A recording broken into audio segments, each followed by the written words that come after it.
it's Hadar. Thank you so much for joining me today. We are going to talk about the 10 things that are going to skyrocket your English fluency over the next 12 months. As I'm recording this video, this is the end of 2021. And if you want to make your English goals come true in 2022, follow the 10 tips that I'm going to share with you in this video. But even if it's not the end of the year, it doesn't matter because this is something that you can start implementing right away to feel the transformation in your English as soon as you start. So, if you speak English as a second language and you want to speak English with clarity, confidence, and freedom, this video is a must-watch for you. If you're new to my channel, then hi, my name is Hadar. I'm a non-native speaker of English, and I am here to help you step into your full potential in English. If you want to find out more about how I can help you, I'm inviting you to go to my website, hadarshemish.com, or come and say hi on Instagram at hadar.accentsway, where I share a ton of valuable content almost every single day. Okay, so let's begin with the 10 things that are going to help you skyrocket your English fluency in 2022 and beyond. The first is focusing on developing the right mindset. When we think about most of the language training programs that we've been a part of, whether it's school or language institutions or private teachers, the focus is on the language. And of course, that is important. But our mindset, the way we approach learning the language, the way we approach dealing with mistakes, how we feel about who we are as speakers of English as a second language, all of that has a huge impact on your ability to communicate confidently and fluently in English. And if you don't work on developing your mindset and the right mindset, a growth mindset when it comes to communicating in English, then the problem is that you are going to improve your language, but you won't improve who you are as a person communicating in that language. You won't be creating new opportunities for yourself. You won't be dealing with obstacles as you could. And this is what's going to make the real transformation in your English. I have a lot of videos about shifting your mindset in English, and I'm going to list all of them below. Actually, I have created a resource for you with all my useful videos that are going to help you understand how to implement those 10 steps, and you can download it for free by clicking the link in the description. The second thing is prepare well for everything. I know it's a given, I know it sounds obvious, but here's the thing. A lot of times we only prepare for the big things when the stakes are really, really high. A job interview, or an important meeting, or a presentation. But what happens is that we come unprepared for other situations, whether it's a small conversation or a meeting at work. And what happens in those daily situations where we communicate in English coming unprepared is that we create our English persona. What do I mean by English persona? It means how you feel and think about how you communicate in English. Now, if you don't prepare for the small situations, the small conversations, then you will come across a lot of obstacles. And those obstacles are going to make you believe that English is hard for you and you're not good in English. And it's a false conception because you just haven't prepared well enough for these situations. Not only that when you prepare, this is where magic happens. When you prepare for a meeting, when you know what you're going to say, when you practice saying it out loud, even if it's as simple as a meeting with a teacher or a meeting at work, then you will be able to discover other things that usually don't happen, like using new words or using new grammar structures or actually listening to the person in front of you. These are the things that happen when you feel confident, when you feel prepared, when you say what you want to say. But if you're struggling to figure out how to say what you want to say, then there is no room for magic. And when there is no room for magic, you would ultimately start believing that your English is really limited. So prepare well for everything, not just the big things. And when you do it effectively. Say it out loud, not just in your head. English is a language that is spoken. It's not a language that you just think, right? So say it out loud. Use your body. Use imageries. Use notes. But do things that will help English stick and stay with you, and then that you'll be able to use it later on in a conversation. There's no such thing as over-preparing, and it's not about the meeting, it's about you and your English practice. So prepare, prepare, prepare. Number 3, don't get stuck in the illusion of learning. I often talk about the illusion of learning, feeling like you're doing a lot of things in English and you are practicing English and you're putting in a lot of work, but you're not seeing results. You feel like you're stuck in a plateau and you don't know how to reach a breakthrough. This usually happens because of the illusion of learning. Either you're doing things that are not beneficial or that you won't be able to put into practice when you actually communicate in English, or you're learning too many things and you're not putting them into practice, so it remains here, but it doesn't move here, and therefore you're unable to know if these things are actually practical for you. Or what you might be doing is that you might be learning a lot of things, creating overwhelm, anxiety around, oh, there are all these things in English that I need to learn, and also keeping it up here and not moving it here. We can learn a lot of things, but we have to put it into practice to know that we can actually use it so that it's available. And most of the work that we're doing is around learning and consuming content, and very little work around producing the language and putting everything into practice. So the amount of practice and implementation should equal to the amount of learning. Otherwise, you will be stuck in the illusion of learning. And again, I have a video about that with very clear tips on how to know if you're stuck in the illusion of learning. And all of that can be found in the PDF that we collected for you with a summary of the 10 things and links to help you get started right away. The next thing is essentialism, or the 80-20 rule.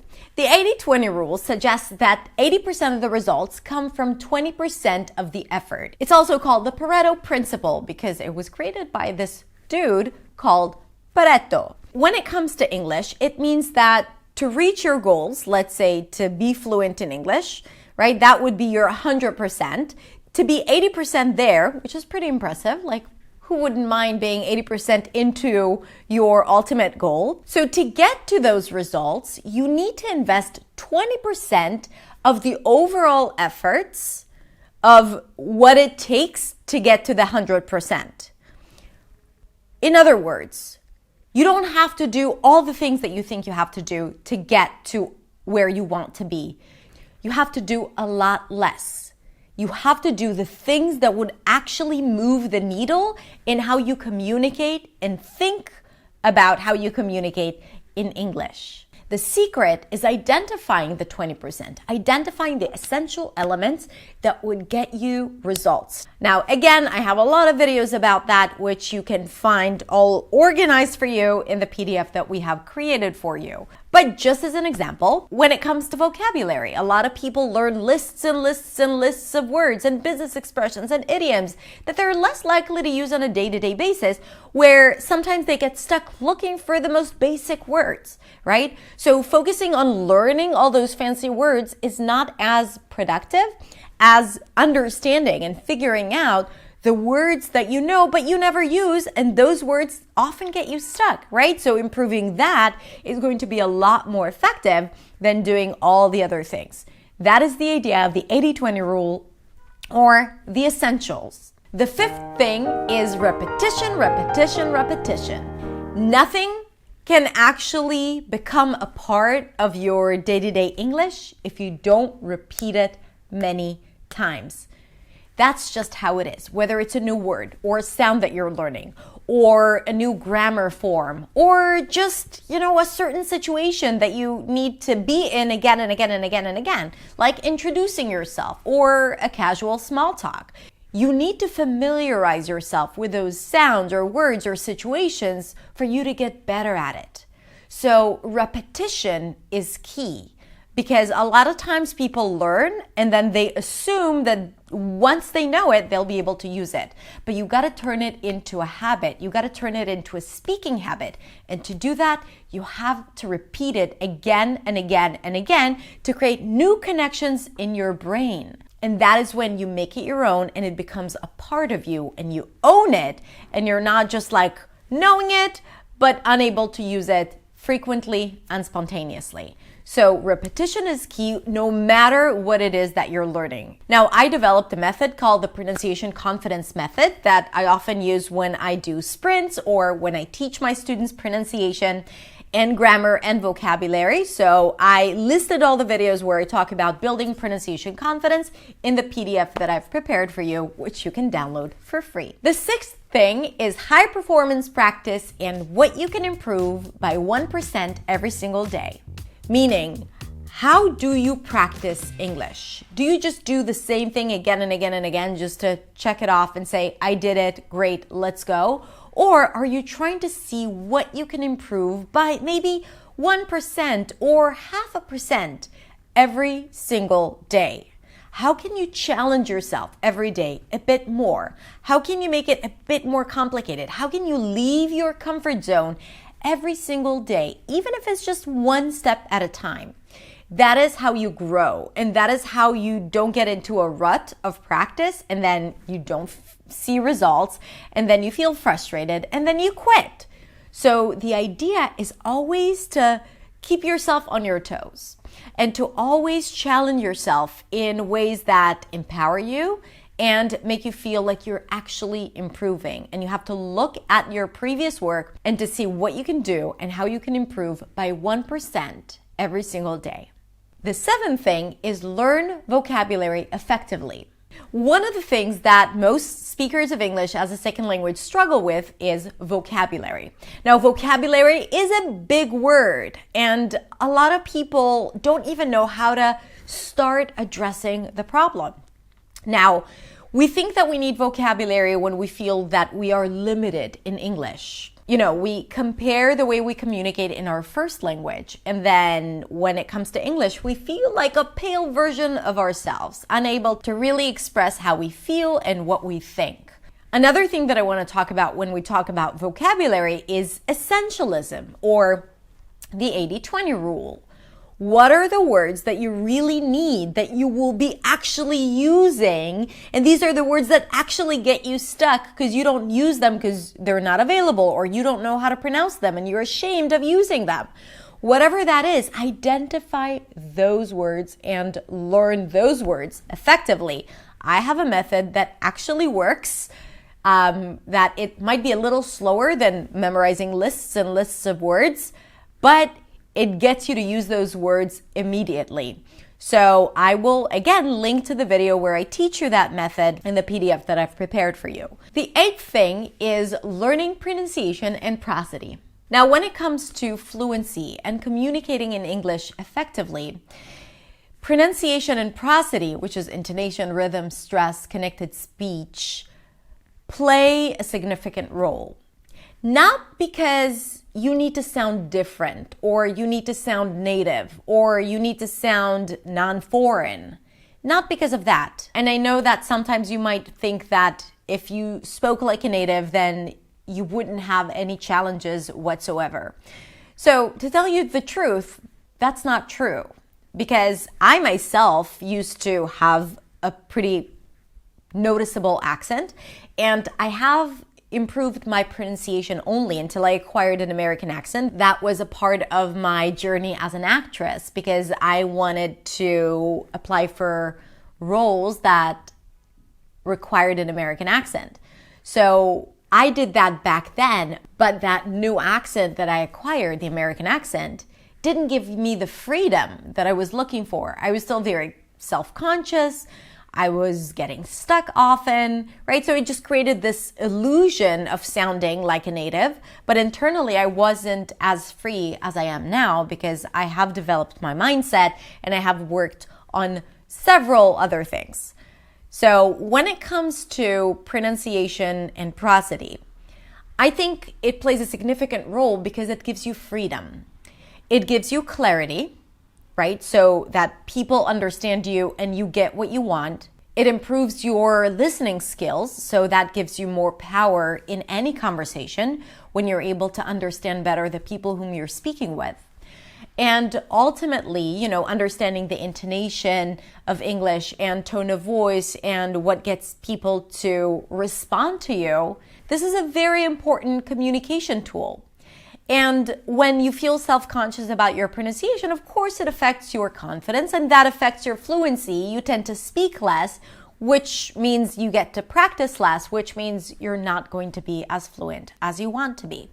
So this is why pronunciation work is important, but it's also important to understand its role within the entire context of communicating confidently in English. When it comes to pronunciation, I have a ton of videos for you that will teach you how to simplify American pronunciation, understand it, and use it effectively. And we're definitely going to talk about repetition there because you build new speaking habits. But again, if you feel that pronunciation is the element that you're missing, I collected all the relevant links and videos for you in the PDF. And now we've gotten to the 9th thing, which is learning to love your voice. Ma, ma, ma, ma, ma, ma, ma. A lot of times I see my students really struggle with practicing or speaking because they can't stand the voice that comes out of their mouth. Now, I don't know where to begin explaining the negative impact it may have on your ability to communicate and truly connect with other people when your experience is that you're hating your voice. First of all, because when you don't like hearing yourself, you're less likely to talk. And when you're less likely to talk, you're less likely to express your thoughts and share your feelings and show up as a human being in this world that deserves the time and space of other people. So it's really important to understand how deep this goes. And when it comes to using your voice, yes, we can optimize it. Yes, we can get more comfortable with it. Yes, we can change it if you want, right? If you feel that your voice is not serving you, your voice is not really who you are.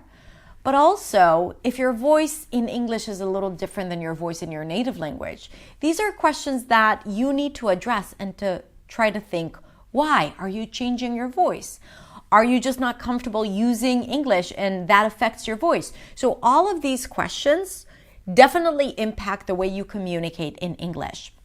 And I want to stress how important it is to learn to love your voice. Not to mention the fact that when you practice English, one of the most effective tools is to record yourself on video or make audio recordings and to listen back and to learn from it and to improve. This is one of the best tools. Now, when you hate your voice, you're not going to do it.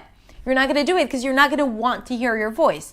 And this is exactly why you need to come to terms with your voice, learn how to use it effectively and effortlessly, how to use it so that you don't lose your voice really quickly after speaking for a few minutes in English. And that creates a holistic solution that helps you show up authentically in English. And finally, number 10, embrace your mistakes. When we go to school, we learn that when we make a mistake, we get punished for it, right? Like if you make a mistake, you lose points or you get a negative response from your teacher. And when you don't make mistakes, you are celebrated and yay and good for you. And that creates this paradigm in our head that there is right and wrong in English, which, by the way, is not true because there are many different ways to say things in English. You can use several different tenses. You can use several different words to express what you want to say, right? And sometimes you can use different prepositions. But in school, we learn that there's only one way because that's the school's way to teach you and to grade you and to keep things in order. There's no flexibility, which is fine, but it has affected how we perceive the language. Now, it's not just in English. Usually, people are afraid of making mistakes. They don't want people to judge them. They don't want to be criticized. They don't want people to reject them, right? Thinking, oh, they're not good enough. They don't want to feel like they're inadequate, not good enough. Now, all of these things create this sense of perfectionism that people hold on to when communicating in English. And that is probably one of the things that are most counterproductive when it comes to fluency in communicating in English. Instead of beating yourself up every time you make a mistake or feeling bad or cringing or, overthinking it and thinking about what you could have done differently and what they might think about you and, all that negative self-talk, which is, also related to the mindset that we talked about. So instead of doing that, what if you decided to celebrate your mistakes? Because a mistake is an opportunity to learn.